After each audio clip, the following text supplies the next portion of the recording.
The Meghalaya Energy Corporation Limited is assessing the damages which has incurred in the aftermath of Cyclone Meecl, which left a trail of destruction in Meghalaya.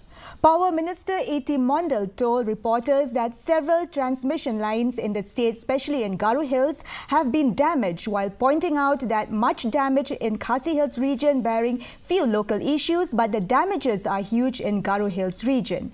The Meecl has also engaged 80 additional personnel to restore all the transmission lines of 33 kV and 11 kV. Is there, the damage is very huge. Okay, and we have pressed additional 80 people, 80 person to restore all the lines. We are trying our level best to finish this as early as possible, but can't say exactly when. East Garo Hills partially we have restored, but then local problems are also coming.